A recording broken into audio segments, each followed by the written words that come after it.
Welcome to the premiere episode of Wake Up Oakland. We are shooting in OWH Studios in historic Liberty Hall in West Oakland, California. I'm Mary Ross.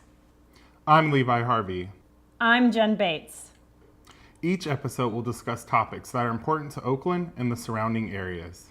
Today, our topic is bullying. We will explore the topic of bullying through improvisational theater and interviews. Enjoy the show.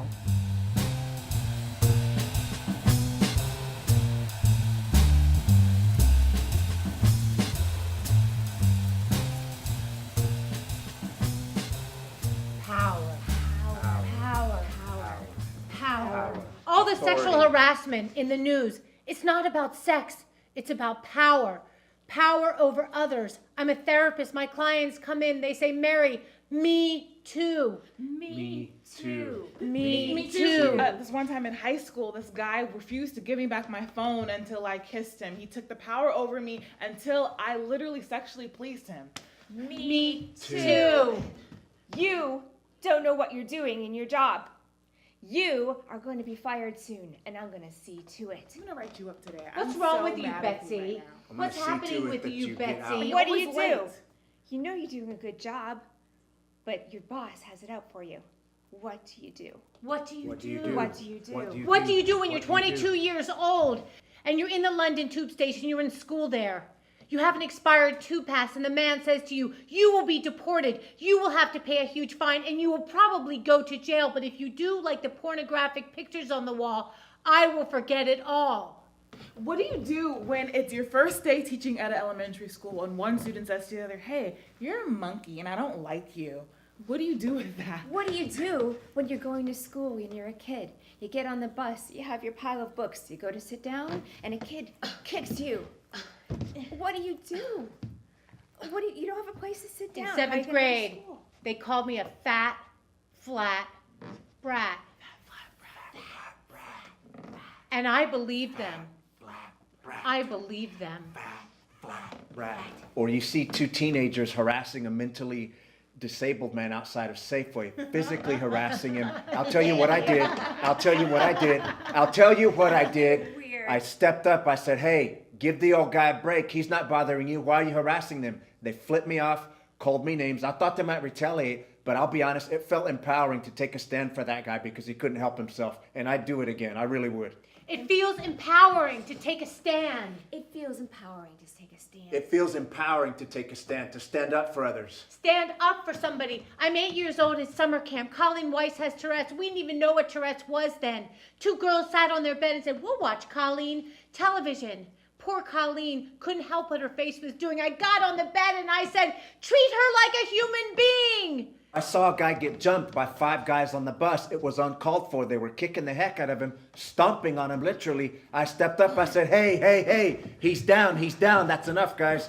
Thankfully, they scattered. I got scared because I didn't know if they direct their anger towards me, but it all worked out. And again, it really felt empowering to stand up for the oppressed, to stand up for those who couldn't do it for themselves. It's okay for me to be big and to take up space because that's who I am, and you will no longer tell me what to do or who to be. Kids can still have a hard time. I certainly felt small in the park one night when I was coming from a friend's birthday party, and next thing I know, a light shined in my face.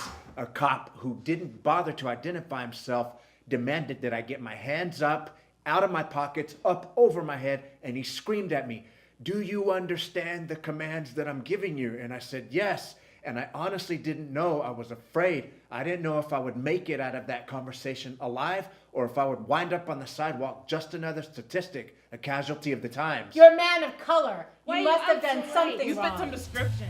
Me too. Me too.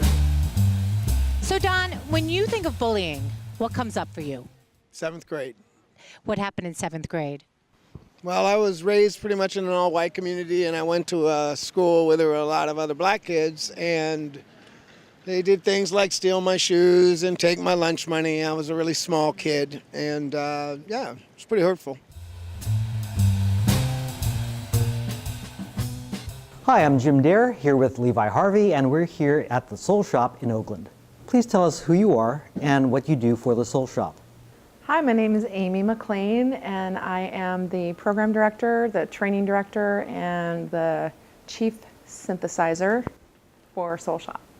What kinds of problems does bullying cause? Well, there's a governmental definition, which is that bullying is something that happens repeatedly. It happens from a position of power to a position of less power. That could mean a million different things. And it happens with an intent to do harm. From K through 8, there are significant roots. There are significant reasons why kids lash out and bully. Inside their families, inside their local communities, inside their schools, there are significant roots. And if you're not dealing with the culture as a whole, and you're trying to just target one child who's doing the bullying, you're missing the point.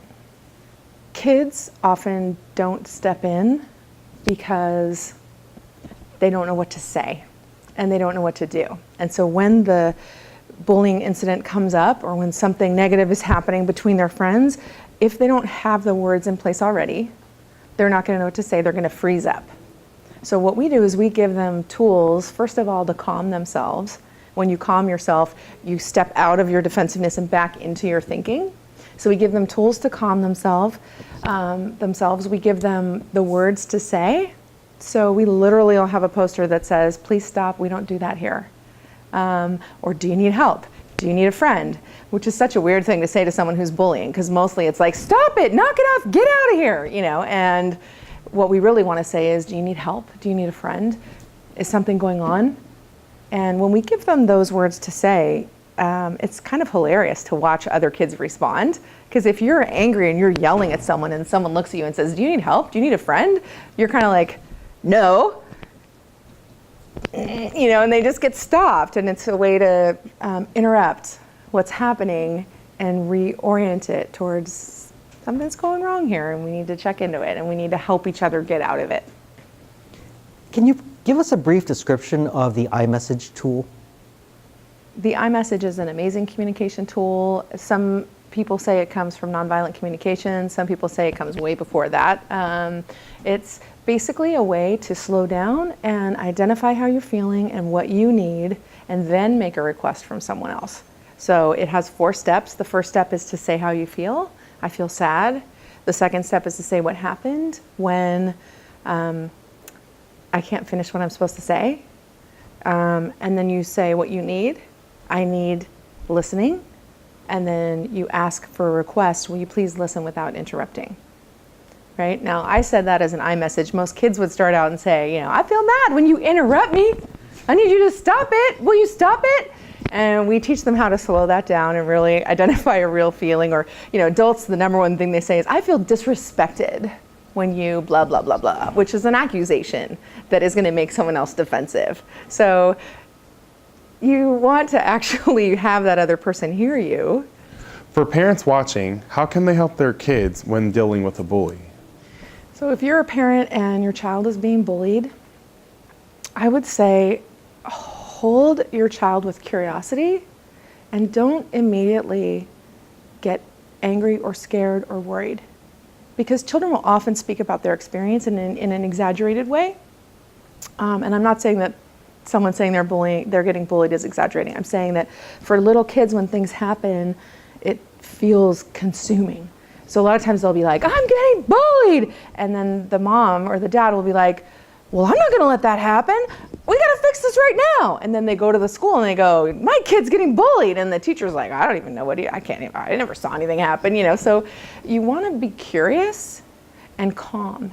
You don't wanna exacerbate that child's feelings. So if they come in and they're like, I'm getting bullied, you wanna stop, take a deep breath yourself and say, wow, how are you feeling? Help them identify it. Well, I'm angry or I'm scared or whatever. And if they can't say, then do you feel angry? Do you feel scared? Do you feel worried? Okay, can you tell me what happened? And let them start to say what happened. And even when they're saying what happened, you might want to ask what happened right before that happened. So for example, I was, the day after the election, I went to 3 different schools, all in Daly City. And at each school, there was an incident of someone getting told to go back where you came from, or you don't belong here, or someone coming into the principal saying, I'm afraid I'm not going to be able to come back to school because my grandma has to go home and I'm not going to be able to come back. And we've been seeing it all year since the election. If anybody wanted to find out more information about the Soul Shop, where should they go?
I know people's children who have been bullied at school just for no reason at all, just because the way they look, you know, they're taken advantage of and they don't want to go to school, and it's just horrible. It's tragic, and people want to kill themselves because people are attacking them. It's horrible.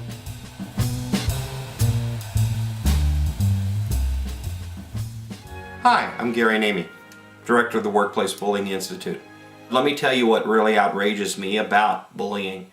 It is a systematic, laser-focused campaign of interpersonal destruction. A unilaterally declared war by the perpetrator, by the bully, on a couple targets. And they do this because they cannot stand the competence, the strength, the emotional intelligence, the likability of the targeted person. This is psychological violence. Bullying is violence, and it needs a different set of tools to stop it. The solutions have to involve making a person healthy, because it's the health harm that drives the whole movement. This is a health hazard. Bullying is a health hazard.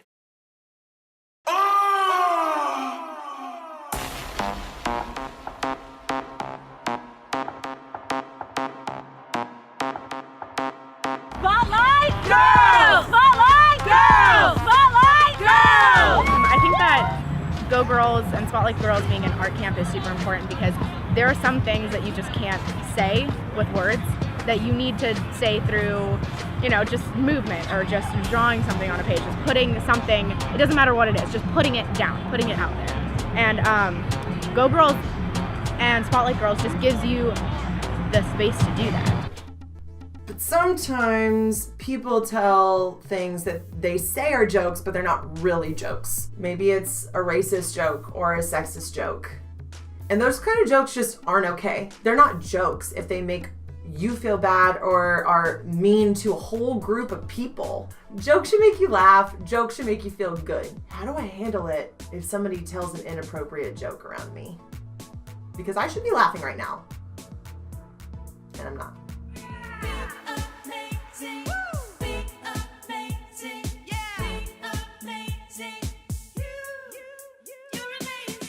We are going to show you a short scene of a bullying scenario, and we'd like to get your input on how it could best be resolved. I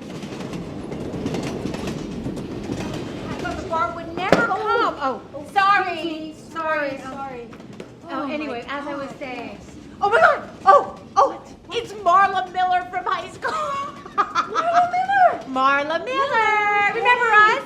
Judy and Mary from high school. Come on, remember us? Remember what good friends we were, Marla? Remember you used to walk the track when we eating did your running? M&Ms. Oh my God, remember we called her M&M, Marla, because she ate M&Ms. You actually slimmed down, Marla. Don't you remember me? Judy from high school? I really want to help her, but I know that if I do, I'll be the target. Oh my God, she smells exactly the same. They weren't my friends in high school, and they're not my friends now. Vinegar and roses. I'd really like to help the lady being harassed, but I'm not sure how to do it. How could this have been handled differently? Everyone in that scene, for example, has so much power. The woman being targeted has the power to walk away. She can move either closer to where the BART driver is for safety or to a different car. The people watching have a lot of power. They can join her in solidarity and join her and say, do you need anything? I'm right here. I see what's happening. Or if they feel courageous enough, they can calmly and powerfully confront the people that are being rude and say, please stop. You're being rude and I don't like it. If the situation escalates, they can even speak up more and use a loud voice and say, these people are harassing someone else on the BART and I don't like it. So bringing the power to move and the power to speak are two important things to remember we all have in any situation.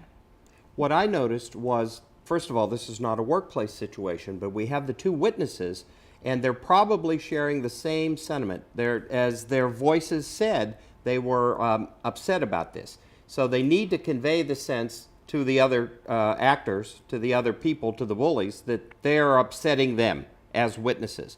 Now, bullies thrive on secrecy and silence. So they've got to break this silence.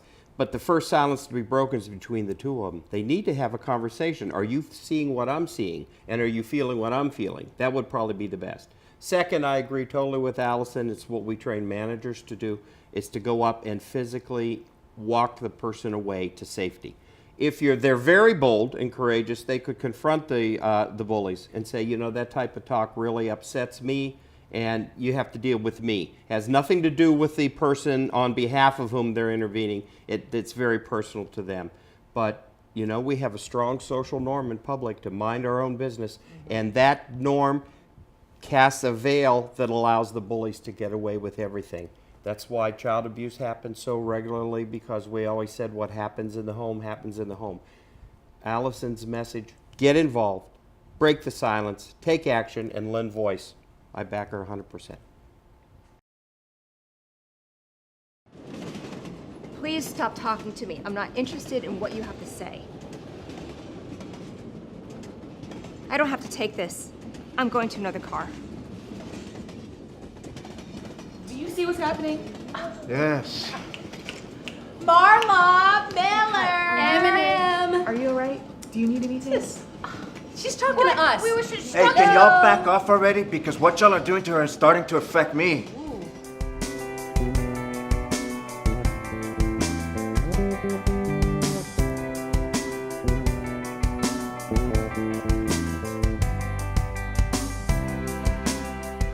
What do you think is the worst kind of bullying? Cyberbullying. Why? I think it's cowardly because you don't even have to be in front of the person. And I think not being safe wherever you are in your home at any time, somebody can terrorize you. I think that's a horrible thing. When you think of maybe the worst bully of our time, or even the worst cyber bully of our time, who would you think of? I'd have to be the president. Donald Trump. Yeah, I mean, cyberbully, definitely. Donald Trump's taking it to kind of a different level, I feel like, you know? Donald Trump, he's a big bully of people and going on rampages, and yeah, he's the bully of our time today. I hope you enjoyed the show and that you learned something new about bullying. OWH Studios is a nonprofit, community-based television production company. And for all of us here at Wake Up Oakland, thank you for joining us. See you next time. Break 'em on down, break 'em on down, break 'em on down, these walls between us. Break 'em on down, break 'em on down, break 'em on down, these walls between us. Break 'em on down, break 'em on down, these walls between us. Break 'em on down, break 'em on down, these walls, these walls, these walls between us. Now break 'em on down, break 'em on down. on down, these walls between us. Break 'em on down, break 'em on down.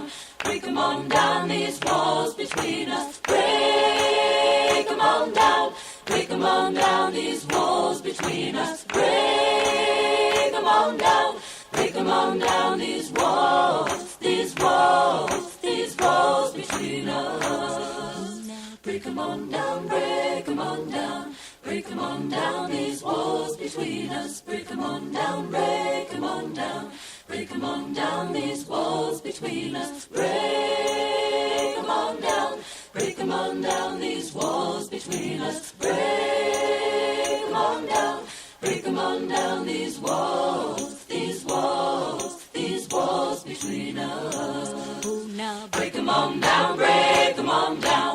Break 'em on down, these walls between us. Break 'em on down, break 'em on down. Break 'em on down, these walls between us. Break 'em on down. Break 'em on down, these walls between us. Break 'em on down. Break 'em on down, these walls, these walls, these walls between us. Break 'em on down. Break 'em on down, these walls between us. Break 'em on down. Break 'em on down, these walls, these walls, these walls between us. Now break 'em on down, break 'em on down. Break 'em on down, these walls between us. Break 'em on down, break 'em on down. Break 'em on down, these walls between us. Break 'em on down. Break 'em on down, these walls between us. Break 'em on down. Break 'em on down.